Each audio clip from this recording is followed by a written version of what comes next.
Ivan से request करता हूँ कि ये एक बहुत इम्पोर्टेंट और बहुत ज़रूरी करारदाद है और इसको अगर हम पॉजिटिवली ले लें, इस ईवान से मैं रिक्वेस्ट करता हूँ। और यहाँ पे बैठे हुए फेडरेशन के हमेशा पीपल्स पार्टी ने जितनी भी कुर्बानियाँ दी हैं वो किसी से ढक चुका नहीं है। सीनियर पॉलिटिशियन बैठे हुए हैं, अली हसन साहब आपसे रिक्वेस्ट करता हूँ, सीएम बलूचिस्तान से और अली मदद जतक साहब से, उमरानी साहब से, यहाँ पे बैठे हुए पीपल्स पार्टी के जितने भी अकाबरीन हैं,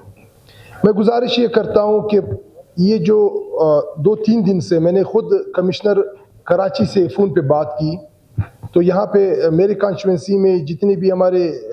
पश्तून बेल्ट के जितने भी दोस्त हैं वहाँ पे मेहनत मजदूरी के लिए जाते हैं। वहाँ हुआ ये है कि मैं आपको थोड़ा सा इसका फैक्ट एंड फिगर बता दूँ तो थोड़ा सा ईवान को ये क्लियर हो जाएगा कि हो क्या रहा है।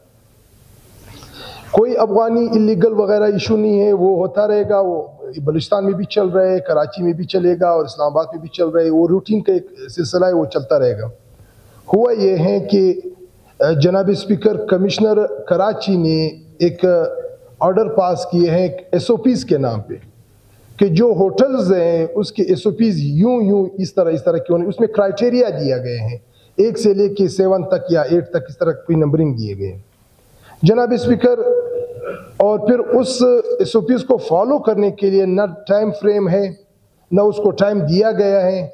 विद इन 1 ऑर्डर उसके होटल्स बंद कर दो। इस तरह मैं हैरान होता हूं कि इस तरह का ऑर्डर पास करना, और इस तरह के लोगों को आप यकीन करिए वहाँ पे जिस होटल पे एक मजदूर है उसकी दिहाड़ी या तो 1000 होगी या तो 1500 होगी। जब वो होटल बंद हो जाएंगे तो वो बेचारे बिल्कुल यानी उसकी दिहाड़ी छीन ली है आपने से। तो गुजारिश मेरी ये है कि कराची एक बहुत बड़ा आबादी का शहर है, 2 करोड़ से अबव कम व बेश इस पे लोग रहते हैं। मसले मसाइल तो होंगे, इसमें कोई शक नहीं है, मगर हमारे पश्तून भाई और जितने भी बलोच भाई वहाँ पे मजदूरी करते हैं, उन लोगों के साथ इस टाइम नाइंसाफ़ी हो रही है,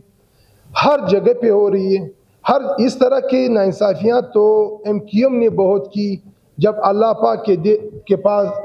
के दर पे देर है अंधेर नहीं है, तो MQM आज वहाँ कहाँ पे खड़ा है। मैं गुजारिश करता हूँ अपने ईवान के दोस्तों से, अपने कोलीग से, अपने सीनियर पॉलिटिशियन से,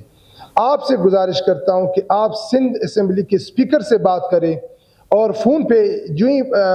इजलास ख़त्म होता है CM बलूचिस्तान से मैं रिक्वेस्ट करता हूँ, यहाँ पे जो सीनियर पॉलिटिशियन है मैंने उससे रिक्वेस्ट कर ली है, मैं गुजारिश करता हूँ एक कमेटी बनाया जाए। उन लोगों को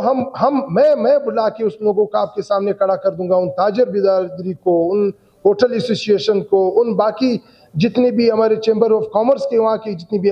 लोग हैं वो आपके सामने आ जाएंगे, वो अपने इश्यूज रख लेंगे जो जेन्युइन इश्यूज हैं। यहाँ तो अगर हम कस्टम के ऊपर बात करते हैं, फॉर एग्जांपल कि कराची में गोदामों पे छापा लगता है, दुनिया का कोई भी कानून ये इसके ऊपर मैंने एक जजमेंट पढ़ी है, मेरे पास पढ़ी हुई है, अगर ऐवान में कोई भी पार्लियामेंटेरियन मांगना चाहते हैं मैं उसको व्हाट्सएप पे सेंड कर सकता हूँ कि बॉर्डर का एक एरिया होता है, उस एरिया में चंद किलोमीटर से अगर कोई भी चीज आता है या बिकता है, उस दुकानों में बिकता है, उसमें जजमेंट ये क्लियर स्टांस उसमें दिया हुआ है कि आप उसको पकड़ दकड़ नहीं कर सकते हैं। 1000 किलोमीटर चमन से लेके कराची तक 1800-900 किलोमीटर बनता है, आप वहां से जाके उसके ताले तोड़ते हैं, वो इलीगल है। जब आप ताले तोड़ते हैं तो ये इलीगल है, ये गैर कानूनी है, आप कानून को यहाँ पर मसख कर रहे हैं। जनाब स्पीकर मैं गुजारिश ये करता हूँ, ये मैं एक मिसाल दे रहा हूँ आपको। ठीक है बात आ गया। यहाँ से इस बाजार से अभी आप सोलर ले लें, आप पशीन तक ले जाएंगे तो यहाँ से जब आप जाएंगे कस्टम वाले आपसे खामखा कोई भी डाटसन हो, कोई भी मजदा हो, कोई भी वहां पर कोई भी गाड़ी हो, उससे ये लोग 1000 रुपये लेते हैं। ये मैंने ऐवान में भी कहा है, इस पे अगर कोई स्टैंड लेता है, मैं अपना वॉइस क्लियर करना चाहता हूं कि ये चीज हो रहा है, मगर आप ताले तोड़ते हैं। अरबों रुपए के चमन के ताजर है वहां पे जनाब स्पीकर, चमन के ताजर, पशीन के ताजर, जोब जिवनी तक यहाँ के ताजर वहां पे कारोबार करते हैं, और ऐसे कारोबार भी नहीं करते हैं कि 10 लाख रुपए का कारोबार करते हैं, बड़े बड़े गोदाम भरे पड़े होते हैं। आप ताला तोड़ के वहां के गोदामों को एकदम सा उसको ले जाते हैं, उसके सामान ले जाते हैं। कौन आपके साथ बिजनेस करने के लिए फिर तैयार होगा? कौन इस सूबे के साथ फिर इस तरह तैयार होगा? जनाब स्पीकर, आखिरी बात, मैं फिर एक दफा फिर अपने सीनियर पॉलिटिशियन, ये मेरे सब बुजुर्ग है, मैं गुजारिश करता हूँ, अली हसन साहब आपसे गुजारिश करता हूँ, आप जरदारी साहब के बहुत नजदीक है, वज़ीर-ए-आला बलूचिस्तान साहब से मैं गुजारिश करता हूँ, सिंध के वज़ीर-ए-आला से आप एक कमेटी बनाए, आपके हो गया, इस पे हम जगह आप कमेटी के साथ तजवीज़ के साथ एग्री करते हैं। Thank you very much.